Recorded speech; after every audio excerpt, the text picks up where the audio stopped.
Good morning, all you shakers, hustlers, entrepreneurs, and rock and rollers. It's a gorgeous day here in Oklahoma, and it's gonna be hot as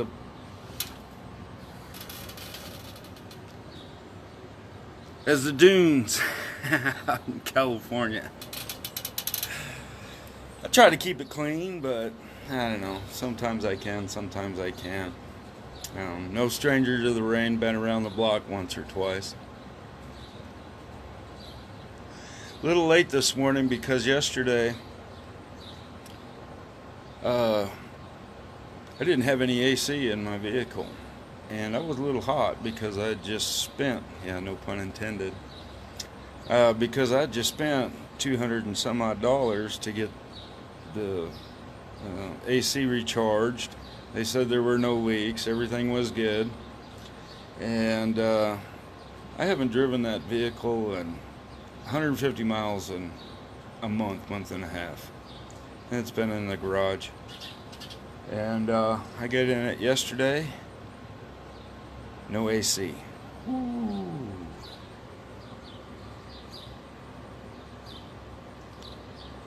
I don't want to get off onto a tangent about customer service or anything like that, but I can tell you the guy that that worked on the vehicle,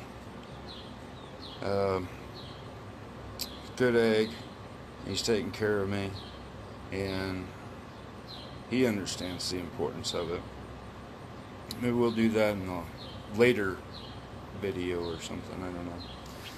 But let's talk corporate charter papers, business filings, LLCs, S corp, C corp, single owner LLCs, or sometimes called single operator, single proprietor, single owner LLC.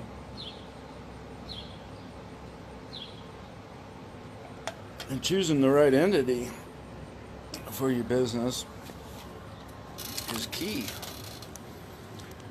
So, but I don't want to get off into that because it's going to take a while.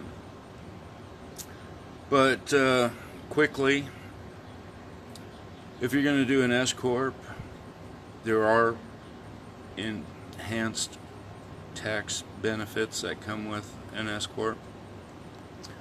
Most people don't file S corps because of the rules that come with having an S corp: yearly meetings, minutes, stock paper.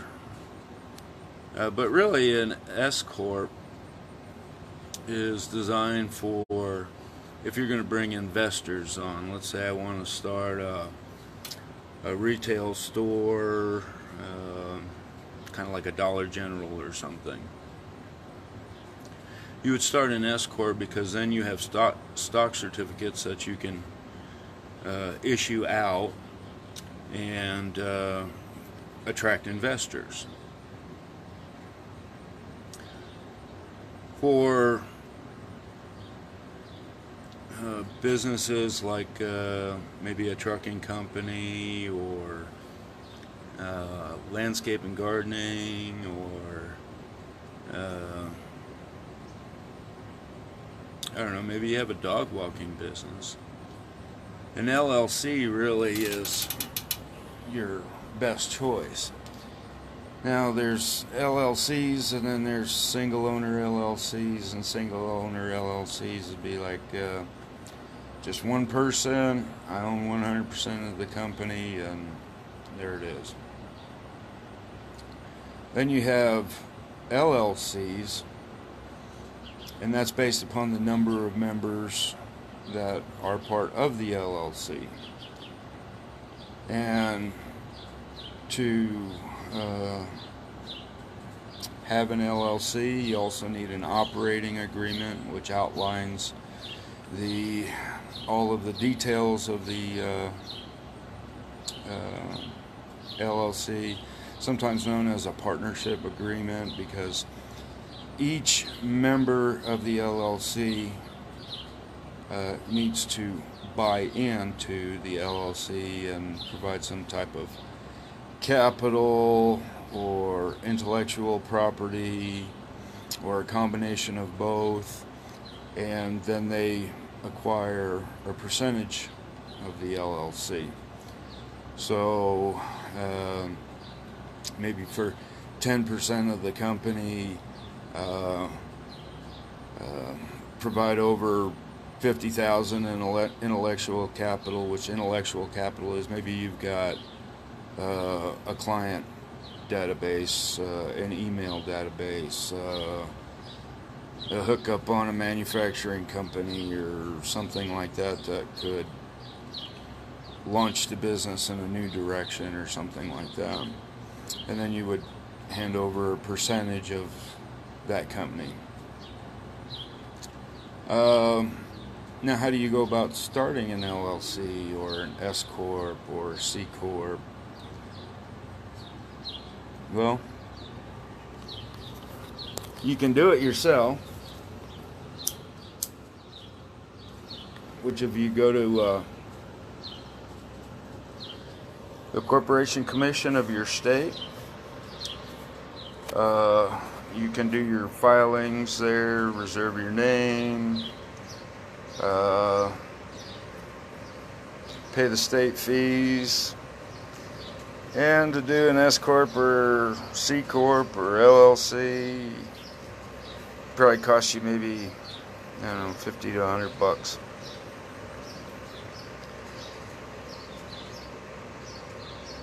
They can be kind of complicated, the state websites, and if you don't know what you're doing or know what you're looking for, then that can be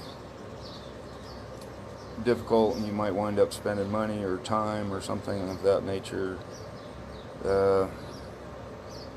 that you might not recoup back from because you made a mistake, you didn't cross your T, you didn't dot your I. And then there's companies like LegalZoom or bizfilings.com or SBA Solutions. And these sites, they'll charge you, I don't know, anywhere from $99 to $500 to create your LLC. And that doesn't include the operating agreement. Now, an operating agreement will typically run you anywhere from $500 to $1,000, depending on your lawyer and depending on how well the contract gets written.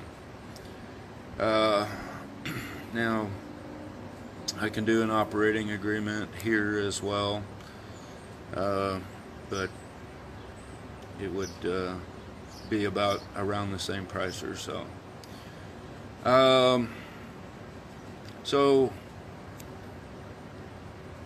I think this is one of the biggest obstacles that people face when starting a new business. Going to a state website, following all the regulations, getting a resident agent, filing for your EIN number, and all of this can be kind of a hassle for a person that don't know what's going on. But if you don't learn, are you always going to just depend on other people to do things for you? Throw enough money at a problem and it'll go away? Is that your theory? Is that your mantra? Used to be mine. Throw enough money at a problem, it'll go away. But then on the flip side of the coin, the smallest of leaks sink the greatest of ships. George Washington. So with that said,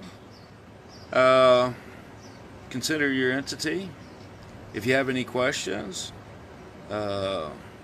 post them and I'll answer them. If I can't answer them, I'll get you to somebody who will answer them. So, hope you all enjoy your day. Stay cool. It's going to be a hot one. Bye.